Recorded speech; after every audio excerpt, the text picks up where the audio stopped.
안녕하십니까 여러분, 취업 강사 성기찬입니다. 25년 하반기 취업 전략 관련돼서 오늘 얘기를 제가 할 건데요. 제가 굉장히 오랫동안 일을 해오고 있습니다. 그래서 저는 이제 사교육 시장에 있는 사람인지라 취업 관련돼서 강의 관련된 마케팅도 제가 하겠죠. 그래서 예전에는 마케팅 소구점이 진로, 직무, 성공 뭐 이런 것들로 이제 취업 관련된 컨텐츠 마케팅이 이루어졌는데, 요즘은 제가 생존이라는 키워드를 많이 쓰거든요. 그만큼이나 상황이 정말 어렵습니다. 여러 가지 이유가 있는데 오늘 제가 그 이유도 말씀드리고요. 근본 강의는 최근 벌어지고 있는 취업시장 전체적인 변화, 공기업, 민간기업 아울러서 제가 말씀을 드릴게요. 그리고 전체적으로 어렵지만 지금 새로운 정권이 출범하고 경기가 좀 하반기 때 좋아질 가능성은 충분히 있고, 실제로 지금 주가도 많이 오르고 분위기가 예전 대비 좋아지고 있거든요. 그러면 이 좋아지는 시기에 맞춰서 여러분들이 취업에 성공해야 하는데, 그러면 채용이 늘어날 수 있는 산업군과 기업을 잘 알아야 되니 그 부분에 대해서 말씀을 드릴게요. 삼성도 얘기하겠지만 삼성도 이제 예전만 못하잖아. 그래서 다른 기업들도 같이 쓸 수 있는 전략을 제가 아울러서 말씀드리고요.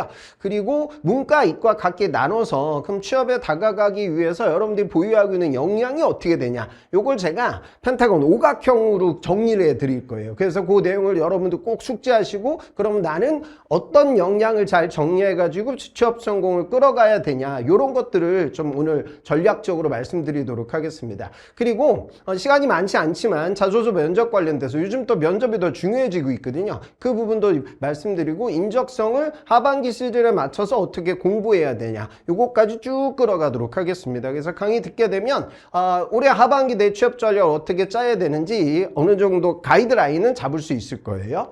저를 아시는 분들도 계시고 처음 보는 분들도 계실 텐데, 저는 취업 강사로 12년도부터 일을 꾸준하게 해오고 있습니다. 그래서 취업 전략, 특히 저는 직무에 많이 초점을 맞추고요. 그리고 자기소개서, 인적성, 제가 지사 강의도 오랫동안 해오고 있고, 또 면접까지 풀로 아울러서 일을 그 누구보다 오래 했으니까, 오늘 제가 좀 데이터를 보여드릴 거예요. 실제로 취업에 성공했던 친구들의 데이터를 보면서 내가 학점, 공백, 나이, 어학 점수 이런 것들은 어느 정도 획득해야 되냐, 이런 것도 데이터를 근간으로 해서 설명드리도록 하겠습니다. 이게 12년도의 저입니다. 지금 많이 늙었죠. 그래서 오랫동안 일을 했으니까 믿고 따라오셔도 얻어가실 건 있을 거예요. 자, 그리고 제가 온라인으로 이제 2주 취업 완성방을 진행하고 있습니다. 그래서 해당 강좌는 제일 중요한 건 영어다, 역사다 이런 것들은 그냥 컨텐츠를 전달하면 되지만, 취업 같은 경우에는 내가 원하는 사업, 기업, 직무, 또 내가 보유하고 있는 역량에 따라서 정답이 없어요. 그래서 컨설팅이 반드시 필요하기 때문에 온라인 2주 취업 완성반에 들어오게 되면 저하고 이제 오프라인으로 스캔 미팅을 진행합니다. 그래서 이 미팅을 통해서 여러분들이 어떤 산업과 어떤 기업과 어떤 직무로 전략을 짜야 되는지, 그 다음에 자소서를 직접 가져오게 만들어서 자소서에서 그동안 좀 잘못된 부분들도 같이 제가 컨설팅을 진행하고 있습니다. 면접 관련돼서도 이야기를 주고받고요. 그래서 스캔 미팅은 온라인으로도 진행이 가능한데, 가급적이면 저는 오프라인을 선호하는 편이에요. 그건 여러분들의 지금 거점 지역에 맞춰서 제가 결정을 해드리고요. 그 2주 동안 수업을 듣습니다. 온라인으로 수업을 듣게 돼서 직무 관련된 부분에 수업이 이루어지고, 자기소개서, 면접 꾸준히 진행이 돼요. 그리고 본인의 직무적 역량을 찾고 그 수업을 들으면서 내 진로를 설정하게 되고, 그거에 맞춰서 자소서에 들어갈 수 있는 공학적, 마케팅적 이런 컨텐츠를 어떻게 정리하는지 과제가 나갑니다. 그리고 과제 관련돼서 제가 피드백을 해주고, 그 다음에 강의 막바지에는 이제 마스터 자소서, 우리 꾸준하게 쓸 수 있는 자소서를 완성하고 또 제가 개별로 첨작을 해드리고, 그리고 강의가 이제 종료되고 나서는 면접 관련된 부분은 오프라인으로 저는 진행을 선호하는 편이거든요. 왜냐하면 온라인 면접보다는 요즘은 대면 면접이 더 많으니까. 그래서 오프라인 면접 수업까지 포함되어져 있습니다. 그래서 컨설팅, 직무, 자소서, 그 다음에 면접까지 풀 패키징으로 잡혀져 있는 강의이고, 러닝 타임도 굉장히 깁니다. 그래서 여러분들 오늘 수업 들으면서 나는 저 사람하고 좀 미팅을 좀 해봐야겠다, 그런 분들을 신청하셔도 좋을 것 같아요. 자, 우선 제가 취업 강의할 때 처음에 이 얘기를 많이 하는데요. 오랫동안 일을 하면서 제가 느끼는 부분인데, 학생들이 두 부류가 있더라고요. A그룹, B그룹. 각자 어떤 그룹에 속하는지 한번 생각을 해보세요. A그룹은 뭐냐면, 제가 A그룹인데 저는 제 인생의 전성기가 중1 때였습니다. 저 그때 전교 1등이었고요. 제 성적은 중1 때서부터 고3 때까지 계속 떨어졌어요. 지금 생각해보면 원래 그 머리였던 것 같아. 근데 이제 조기교육을 하도 많이 받아서 어렸을 때만 반짝했던 접니다. 그럼 저는 대학교 갈 때 느낌이 어땠냐면, 야, 하다 내가 이런 대학에 왔네. 저는 그랬습니다. 그럼 어떻게 되죠? 학점 관리가 안 됩니다. 그 다음에 저는 취업을 할 때도 저는 제가 굉장히 비범한 사람이라고 착각을 해서 설마 내가 월급쟁이 같은 걸 할까? 약간 이런 마인드였어요. 그러니까 저 같은 A그룹에 속하는 분들은 취업이 좀 늦어집니다. 빨라지는 친구들은 상승하는 친구들. 이 친구들은 대학교 갈 때 느낌이 어때요? 괜찮은 대학에 왔으니까 한번 열심히 해볼까? 학점 관리가 좀 이루어지고, 그 다음에 기업 취업할 때도 선생님, 제가 진짜 삼성 갈 수 있어요? 제가 진짜 KB 국민은행 같은 데 갈 수 있다고요? 그럼 저 어떤 걸 해야 되고 어떤 직무 선택을 해야 되죠?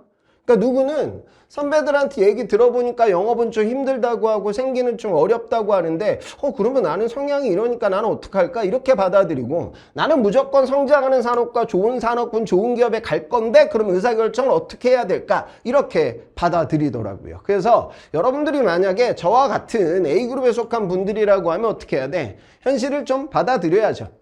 내가 이 지경이 된 건 그때 재수 안 해서 이렇게 된 거고, 내가 이 지경이 된 건 고시 같은 내 청춘에 어마어마한 도전이 없었으니까 여러분들은 평범해지는 거죠.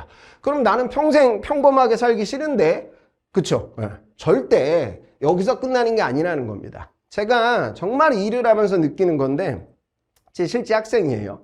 동명대학교 출신입니다. 여러분도 아마 모르는 분들도 계실 거예요. 지방대고, 이 친구가 원래 조선해양 쪽으로 전공을 하고요. 그 다음에 거제도에서 있는 조선소에서 일을 합니다. 계약직 신분으로. 근데 지금은 오늘 제가 말씀드리겠지만 K조선이 완벽하게 부활했는데, 그 당시 조선업이 좀 힘들었어요. 그래서 정규직으로 조선업에서 내가 입과할 수 있는 가능성이 낮아져서 서울에 올라와서 제 수업을 듣게 됐고, 이 친구가 어디에 들어가냐? 스크린에 들어갑니다. 스크린은 일본계 반도체 장비사입니다. 이런 기업들은 연봉도 무척 매우 높죠. 더군다나 기숙사를 많이 제공해줘. 반도체는 주로 경기권이니까. 그러면 여러분들 하이닉스에 취업하게 되면 여러분들 월세를 여러분들 돈으로 내야 되는데, 외국계 장비사 뭐 이런 데는 기숙사를 제공해주고, 이게 학교 기숙사가 아니라 오피스텔을 지원해주는 수준이거든요. 그러면 그것까지 연봉에 들어가 있어서 이 친구의 실제 연봉이 매우 높았던 친구예요. 그리고 거기서 경력을 차근차근 만들어서 최근에 ASML 이직에 성공했고, 지금 연봉 1억이 훌쩍 넘습니다. 그러면 지금 스카이 기계과 나온 학생들이 ASML을 들어간다? 여러분들 아마 현장에 있는 분들 아실 거예요. 이 정도면 정말 잘 푼 케이스예요. 그런데 이 스카이 기계과 학생과 이 친구의 이 수능 입결 커트는 어마어마한 차이가 있죠. 결국 뭐냐면 취업은 불확실합니다. 그러니까 우리가 대학교 갈 때 여러분들 불확실했죠. 그러니까 어떻게 돼요? 위기감을 느끼고 힘들었죠. 취업도 마찬가지. 근데 그 위기의 상황에서 전략적, 전술적 의사결정을 잘하게 되면 또 여러분들이 역전할 수 있는 기회를 얻게 됩니다. 그리고 또 한 가지 중요한 포인트는 뭐야? 어차피 여러분들의 첫 직장이 목적지가 아니라는 거죠. 요즘 제가 채용 트렌드를 말씀드리면서 그 가이드를 잡아드릴 거예요. 그래서 여러분들이 너무 어렵게 생각하지 말고, 이건 나만 힘든 게 아니다. 이 안개 속 이 미지의 세계는 다른 경쟁자들도 똑같다. 그럼 내가 여기서 어떤 전략적 의사결정을 진행할 거냐. 그리고 그 의사결정이 다소 조금 성에 안 차도 어차피 나는 이직할 거니까 가벼운 마음으로 취업에 적극적으로 도전하자. 이게 이제 핵심이 될 겁니다. 그리고 요즘은 판이 그렇게 흘러가고 있다는 거죠. 자, 지금 보면 채용 트렌드가 여러 가지가 있지만 가장 주의 깊게 봐야 되는 게 SK가 진행하고 있는 주니어 탤런트 채용입니다. 이게 뭐냐면 하이닉스나 SK텔레콤 뭐 이런 데서 하죠. 삼성 디스플레이도 요즘 이거 따라하고 그래요. 이건 뭐냐면 신입을 뽑는 건데 생신입을 뽑는 게 아니라 경력 2, 3년 되는 친구들만 따로 뽑는 전형. 그럼 이상하잖아. 원래 경력을 인정해줘야 되는데 인정 안 해준다는 소리. 대신 지금 하이닉스 같은 경우에는 진짜 이번에 보너스 또 많이 받겠죠. 그럼 초봉은 진짜 1억 정도 찍어. 요즘 기업들은요 초봉을 올립니다.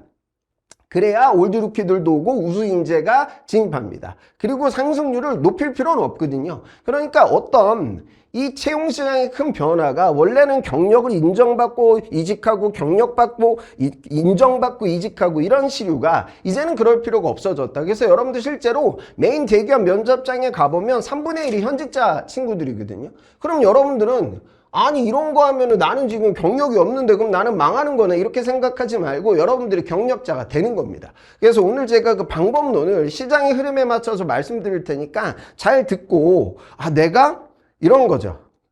슬픈 얘기가 될지도 모르지만 어찌 보면 당연한 결론인데, 여러분들은 여러분들이 들어보지 못한, 내가 과거에 몰랐던 회사에 취업할 가능성이 매우 높습니다.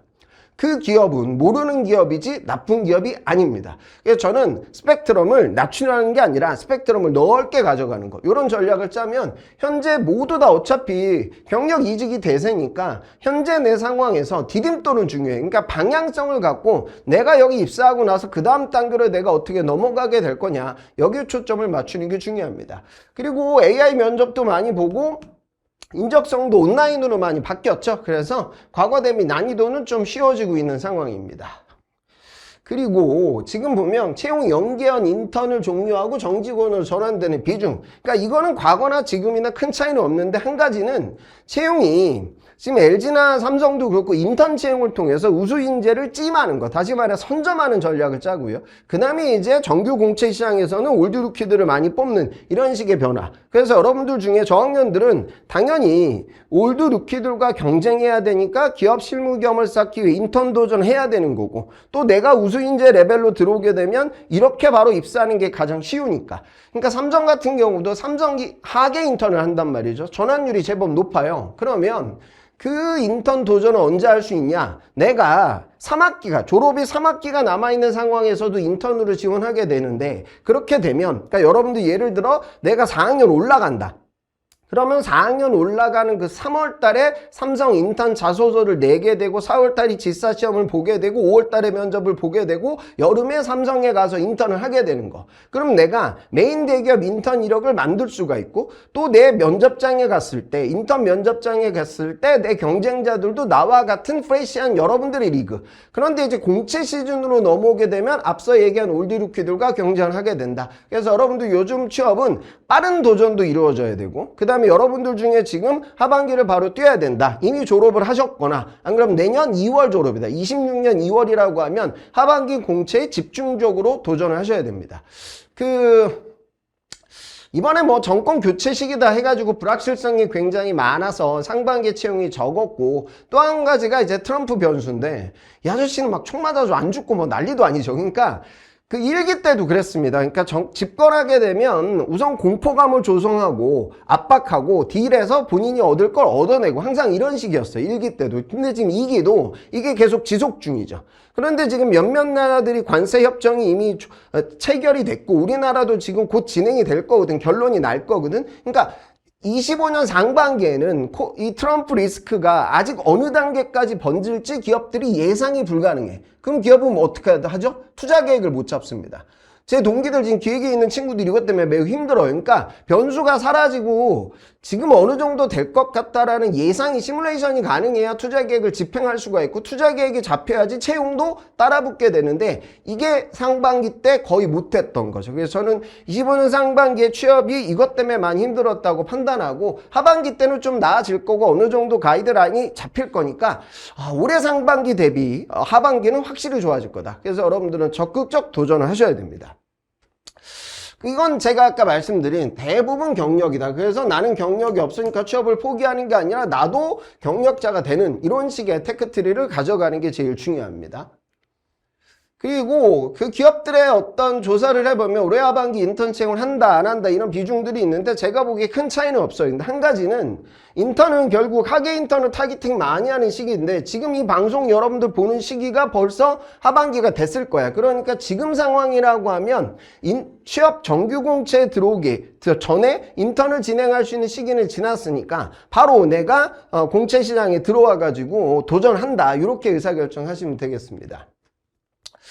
그리고 하반기 때는 지금 언론 보도자료를 보면 그래도 조금보다는 나아질 거다. 근데 실제로 우선은 지금 주가가 굉장히 오르고 있죠. 3,000포인트, 5,000포인트를 뭐 예상한다, 이런 얘기까지 나오듯이 주식시장은 좋고, 그리고 하반기 때, 25년 하반기 때 금리를 내릴 거고, 정부에서 추경으로 돈을 많이 풀 겁니다. 그래서 내수기업들의 상황도 예전 대비 좋아질 거고, 아까 얘기한 트럼프 리스크도 어느 정도는 정리가 될 듯하고, 그리고 주가는 오르고 있고, 이런 시국이기 때문에 저는 채용시장이 이제 어느 정도 온기를 찾아가지 않을까 희망을 하고 있고, 그리고 그렇게 예상도 하고 있습니다. 그래서 여러분들이 보도자료 보면 항상 어렵잖아. 너무 여러분들 뒤로 숨지 말자고요.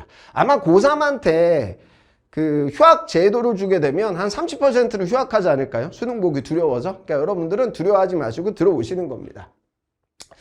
그래서 저는 그 누구보다 잘 아는데 여러분들 정말 많이 안 쓰거든요. 그래서 제가 스캔 미팅 할 때 어떤 기업과 어떤 산업군은 반드시 써라 이렇게 제가 가이드라인을 주고, 그 다음에 정규공 강좌 들어오게 되면 저하고 이제 카톡을 맺어요. 그래서 공채 오픈될 때마다 선생님 여기 어디 쓰죠? 이건 쓰지 말아야 될까요? 이건 써야 될까요? 이런 것들을 소통하게 되니까 여러분들이 뭔가 좀 같이 뛰는 느낌으로 25년 하반기를 적극적으로 뛰셨으면 좋겠습니다. 그 다음에 또 한 가지 변수가 공기업인데요. 제가 이 일을 오래 해서 제가 잘 아는데요. 이 나라는 항상 보수가 정권 잡으면 공기업 채용은요 엄청 줍니다. 그리고 진보가 정권 잡으면 엄청 늡니다. 문재인 정권 때가 대표적이었고요. 지금 정부는 아무래도 공기업 채용이 늘어날 가능성이 크죠. 그래서 그간 많이 줄어들었는데 이제는 좀 살아날 가능성은 분명히 있어요. 그리고 지금 이재명 정부가 얘기하는 지방 균형 발전 이런 키워드가 나오고 있기 때문에 지방 공기업들의 채용과 공공기관의 채용은 늘어나지 않을까 판단합니다. 근데 제가 대학들 가서도 제가 강의를 하다 보면 느끼는 부분이 지방사립대 학생들 같은 경우에는 학교에 대한 자존감이 조금은 약합니다. 그래서 블라인드 채용을 공기업이 하니까 내 학교가 가려지는 게 나한테 유리하고 가산점을 주는 대학들도 있으니까 공기업 시장으로 많이 몰립니다. 그러면 이 친구들하고 경쟁하는 또 다른 친구들은 누구냐? 나는 취업이 아니라 다른 도전을 했어. 그러니까 내가 행시, 외시, 변시 뭐 이런 고시급의 도전을 한 거야. 그럼 이 친구들은 공백이 보통 한 3년 정도 갖고 있습니다. 그리고 취업 관련된 인턴이나 자격증 같은 건 거의 없겠죠. 고시 공부만 한 친구들. 이 친구들의 특징은 학교가 높습니다. 그럼 이 친구들도 블라인드를 원합니다. 그러니까 내 학교가 가려지는 건 좀 아쉽지만 내 나이와 공백이 많은 게 가려지는 게 나한테 굉장히 중요하니까. 공기업들은 면접장 가서 이거 끝까지 블라인드 처리를 하거든요. 그러면 이 두 친구들이 같이 경쟁하는 거야. 그러면 공기업은 상대적으로 민간기업 대비 서류가 잘 붙고 면접 횟수가 조금은 느슨합니다. 그죠? 요즘 뭐 민간기업들은 5대1 정도 잡아야 되는데 3대1 정도 되는 공기업도 많고 그러니까. 그럼 중간에 어디서 많이 떨어져? 필기시험에서 많이 떨어져. 그럼 전공 필기가 있고 NCS가 있는데 전공 필기는 외워서 푸는 시험입니다. 여러분 우리나라는 외워서 맞추는 이런 동네는 항상 고인물들이 존재해요. 그리고 막상 분석해보면 변별력이 좀 떨어질 때도 있어. 그런데 NCS는 지금 기업들 중에 자체적으로 적성 문제를 출제하는 기업은 삼성밖에 없습니다. 제 제자들도 막 지사 출제위원으로 뽑히고 막 그러거든요. 그런데 민간 기업들 같은 경우에는 연구소에게 외주를 주기도 하고, 근데 공기업은 어떤 자체적으로 출제하는 게 아니라 외주를 맡기게 되는데, 이런 NCS 문제 출제하는 기업들이 그때그때마다 어떤 주기성을 갖고 바뀌게 됩니다. 그럼 그때마다 문제 유형의 변화가 일부 있고 난이도가 좀 올라갈 때도 있고, 결국 NCS는 수능머리와의 상관성이 제법 높습니다. 그래서 이건 절대적 기준은 아니지만 내가 이 시험이 나오고 맞는지 안 맞는지는 검측을 하셔야 됩니다. 그러니까 지사 정도 되는 레벨의 민간기업 적성은 난이도가 낮으니까 공부하면 오르는 편인데 NCS는 아닐 때도 있으니 여러분들이 그냥 테스트가 아니라 문제를 한두 번 풀어보고 내가 실제로 서류를 내가지고 필기시험을 풀어보면 성적표가 공기업은 나오니까 그걸 보고 이게 나하고 맞는다 안 맞는다 요 의사결정은 꼭 하고, 그 다음에 공기업에 집중할 거냐 민간기업과 같이 갈 거냐, 나는 민간기업에 더 많은 무게중심을 둘 거냐, 요렇게 좀 의사결정을 하셨으면 좋겠습니다. 굉장히 중요한 포인트예요. 근데 여튼 현재 정부는 공기업 프렌드리, 좀 친화적 정권이 될 가능성이 높으니까 과거 대비 늘 가능성은 있다. 요거를 염두에 두시고요.